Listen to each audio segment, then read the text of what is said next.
Assalamualaikum warahmatullahi wabarakatuh. Alhamdulillahi rabbil alamin. Wabihi nasta'inu ala umurid dunya waddin. Assalatu wassalamu ala ashrafil anbiya'i wal mursalin sayyidina wa nabiyyina wa maulana Muhammadin wa ala alihi wa sahbihi wa barik wa sallim ajma'in, amma ba'd. Subhanaka la ilma lana illa ma 'allamtana innaka antal alimul hakim. Wala haula wala quwwata illa billahil aliyyil azim. Yang terhormat Bapak dan Ibu dosen pengampu mata kuliah pengembangan media dan sumber belajar PAI, Bapak Dr. Ani Cahyadi MPD dan Ibu Dr. Mila Hasanah MAG. Perkenalkan, nama ulun Muhammad Royhan. Di sini ulun akan menyampaikan makalah ulun yang berjudul Praktek Pembuatan Media Pembelajaran Pendidikan Agama Islam, buku digital dan interaktif, dan aplikasi Android dan pendukung desain produksi. Jadi di zaman yang serba berkembang ini, berkembangnya ilmu pengetahuan dan teknologi itu memberikan kesempatan dan tantangan kepada guru untuk dapat memberikan pengalaman belajar yang lebih efektif dan efisien. Dengan demikian, guru harus selalu mengembangkan kompetensinya sebagai wujud dari tenaga profesional. Salah satu tindakan yang harus dilakukan oleh guru sebagai tenaga yang profesional adalah dengan mengembangkan atau membuat media pembelajaran. Nah, media pembelajaran yang paling ngetren pada zaman ini adalah media pembelajaran berbasis IT. Media pembelajaran berbasis IT adalah media yang digunakan untuk membuat media yang bersifat audio visual. Dengan adanya audio visual tersebut dapat menumbuhkan bahkan meningkatkan motivasi belajar siswa di semua jenjang pendidikan. Media pembelajaran berbasis IT ini bisa dalam bentuk elektronik seperti e-book, electronic book atau buku digital, dan interaktif web, e-modul, flash, CD multimedia, aplikasi Android, dan sebagainya. Nah, maka oleh karena itu pada makalah ini saya akan membahas proses pembuatan media pembelajaran PAI, buku digital dan interaktif, serta aplikasi Android dan pendukung desain produksi guna untuk memperlancar proses belajar mengajar guru di semua jenjang pendidikan. Yang pertama yaitu konsep umum media pembelajaran. Menurut Bapak Syaiful Bahri Zamarah dan Aswan Zain, media merupakan wahana penyalur informasi belajar atau informasi pesan. Nah, dalam perkembangannya, media pembelajaran itu mengikuti perkembangan teknologi. Berdasarkan perkembangan teknologi tersebut, media pembelajaran dikelompokkan ke dalam 4 kelompok, yaitu media hasil teknologi cetak, media hasil teknologi audiovisual, media hasil teknologi yang berdasarkan komputer, media hasil gabungan teknologi cetak, dan teknologi komputer. Nah, selanjutnya pembahasan mengenai praktik pembuatan media pembelajaran PAI, buku digital. Buku digital itu biasa disebut juga dengan e-book. Kita sering mendengar e-book. E-book ini merupakan sebuah publikasi yang terdiri dari teks, gambar maupun suara dan dipublikasikan dalam bentuk digital yang dapat dibaca di komputer maupun perangkat elektronik lainnya. Nah, sebuah buku digital biasanya merupakan versi elektronik dari buku cetak. Namun tidak jarang pula sebuah buku hanya diterbitkan dalam bentuk digital tanpa versi cetak. Jadi biasanya buku yang dicetak itu ada sebagian lagi yang didigitalkan. Nah, jadi kita bisa membaca buku itu melalui handphone, melalui komputer, dan sebagainya. Nah, karena sudah dijadikan versi digital. Jadi fungsi buku digital ini diantaranya adalah sebagai salah satu alternatif media belajar. Yang kedua sebagai media berbagi informasi. Nah, tujuan pembuatan buku digital adalah yang pertama, memberikan kesempatan bagi pembuat konten untuk lebih mudah berbagi informasi dengan cara yang lebih menarik dan interaktif. Kedua, melindungi informasi yang disampaikan. Ketiga, mempermudah proses memahami materi ajar. Selanjutnya, jenis-jenis format buku digital. Ada yang berbentuk AZW Amazon Word, ada juga bentuk EPUB Electronic Publication.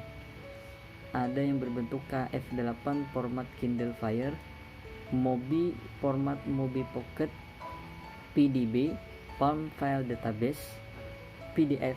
Nah, ini yang sering kita gunakan adalah format PDF, Portable Document Format. Ada juga PRC Palm Resource File, HTML Hypertext Markup Language. Ada juga CHM Compressed HTML. Ada XHTML versi khusus dari HTML. Ada XML tujuan umum Markup Language untuk pertukaran data.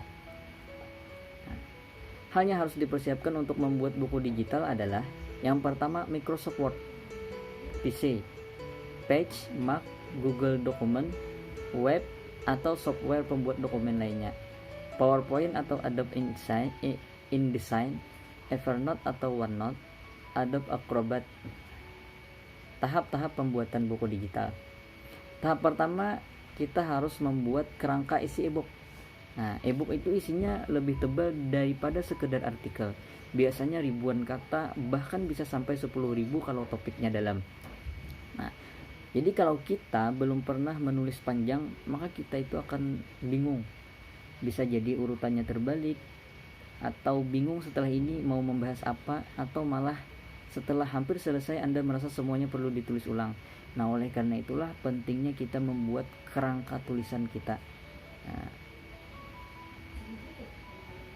tahap yang kedua yaitu mengatur layout atau tipografi di Microsoft Word. Nah, gunakan ukuran font yang lebih besar daripada standarnya supaya lebih mudah dibaca. Nah, ukuran 18 sampai 22 pt untuk paragraf biasa. Nah, jangan gunakan font yang terlalu umum seperti Times New Roman, Perdana, Tahoma atau Arial. Gunakan maksimal 3 jenis font untuk jenis judul atau subjudul, paragraf dan keperluan khusus lainnya. Selanjutnya gunakan maksimal 3 warna untuk judul atau subjudul, paragraf biasanya putih dan atau hitam, dan hyperlink biasanya.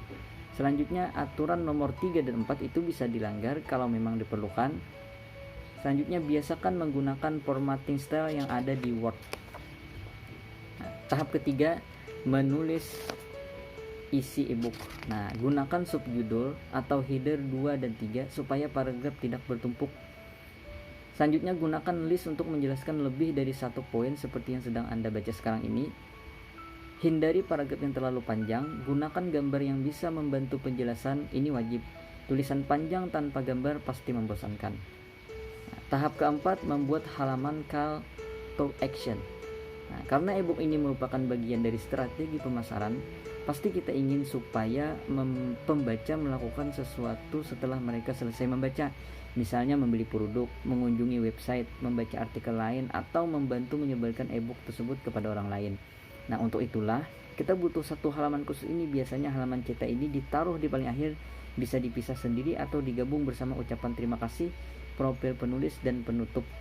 Tapi bisa juga ditempatkan di awal kalau memang sangat penting. Nah, tahap 5, membuat halaman sampul. Nah, tanpa sampul bukan buku namanya. Maka dari itu halaman ini wajib ada supaya dokumen Anda resmi jadi sebuah buku. Nah, contohnya seperti ini. Contoh buku Tadabbur Cinta, menyediakan hampa dengan mendekatinya. Nah, contoh. Selanjutnya setelah tahap ini selesai, Anda bisa menyimpan file dokumen Anda menjadi PDF. Nah, sewaktu menyimpan ke format PDF, perlu pilih menu ini. Nah, di bawah itu di sini ada pilihan Save as Type.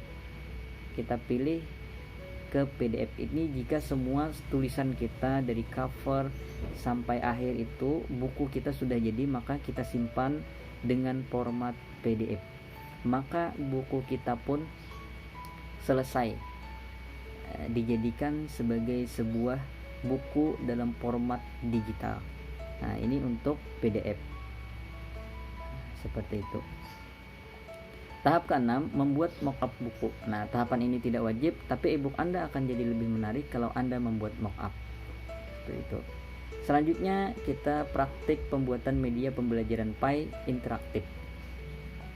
Nah, pembuatan media pembelajaran interaktif berbasis Kahoot. Jadi pembelajaran media pembelajaran interaktif ini sangat banyak, salah satunya yaitu Kahoot. Nah, beberapa peralatan yang harus dipersiapkan sebelum proses evaluasi pembelajaran dilakukan dengan menggunakan Kahoot agar memperoleh interaksi evaluasi optimal, yaitu pertama, peralatan yang harus dipersiapkan oleh guru adalah overhead, proyektor, dan layar. Peserta didik menyiapkan dan membawa smartphone, tablet atau laptop. Ketiga, sekolah menyiapkan koneksi internet kuat dan reliable. Nah, setelah itu ketik kahoot.com dan login menggunakan akun Kahoot. Jika belum, silahkan mendaftar melalui tombol sign up for free dan mendaftar dengan menggunakan akun Gmail atau Facebook. Selanjutnya, buka Kahoot sesuai dengan yang diinginkan. Klik quiz untuk membuat pertanyaan tipe multiple choice. Nah, setiap pertanyaan dapat disetting lamanya, waktu untuk menjawab, dan besar skor yang didapat bergantung tingkat kesulitan pada soal.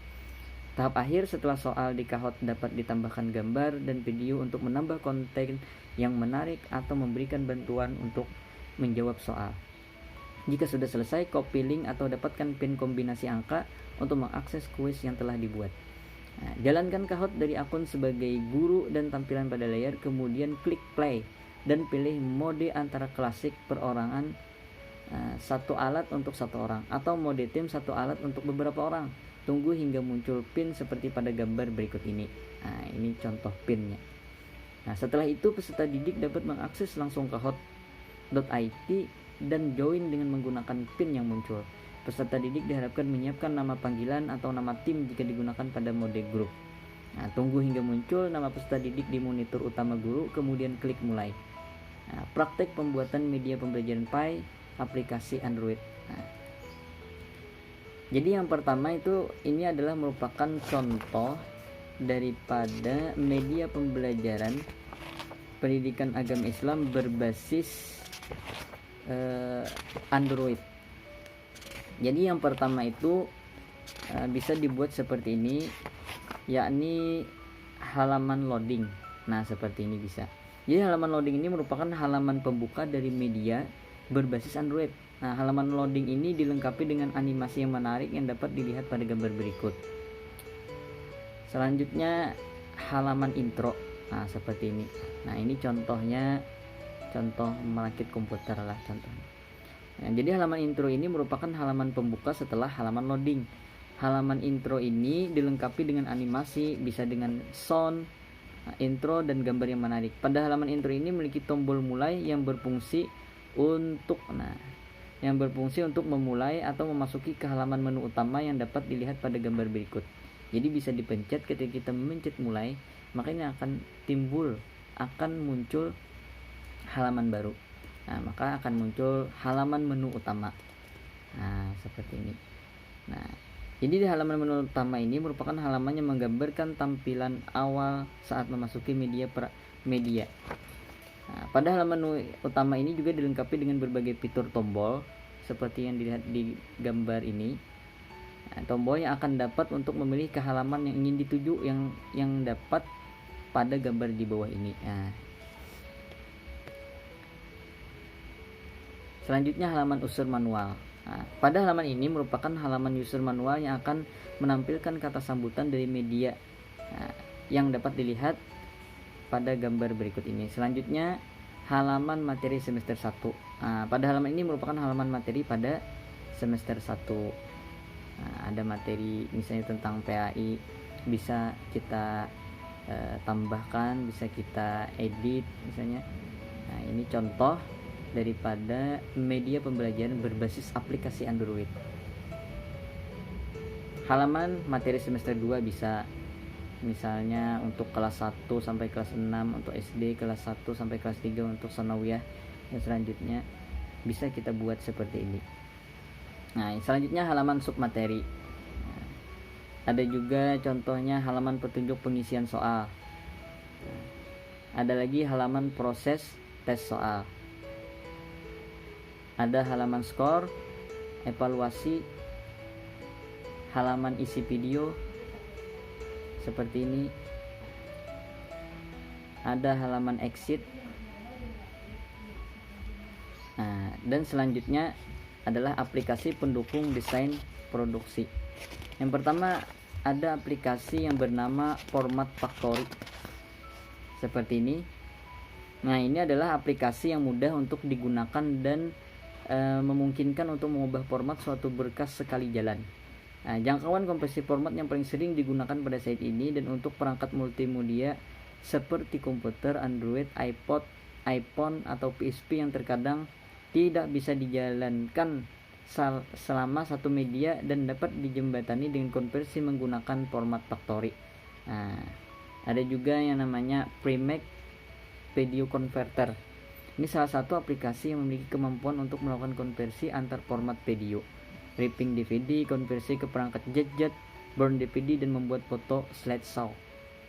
Nah, ada lagi namanya Screencast-O-Matic. Nah, Screencast-O-Matic ini adalah sebuah aplikasi berbasis Java yang digunakan untuk membuat screencast pada sistem operasi Windows, Mac, dan Linux. Ada lagi namanya aplikasi bernama Snagit. Ini merupakan salah satu aplikasi penangkap aktivitas berupa gambar dan video pada layar komputer. Nah, fungsi ini bisa menggantikan fungsi print screen pada aplikasi bawaan Windows dengan kelengkapan fungsi yang mumpuni. Selanjutnya ada yang bernama aplikasi Camtasia. Camtasia ini adalah software perekam layar monitor komputer yang berguna untuk membuat tutorial. Software ini juga bisa digunakan sebagai sarana dalam edit video. Di dalam software ini terdapat 4 navigasi utama, yaitu ada record, edit, produce, dan share. Ya, mungkin itu saja makalah tentang pembuatan media pembelajaran Pi, buku digital dan interaktif, dan aplikasi Android dan pendukung desain produksi dari Ulun. Salah hilap mohon maaf. Wabillahi taufiq wal hidayah. Wassalamualaikum warahmatullahi wabarakatuh.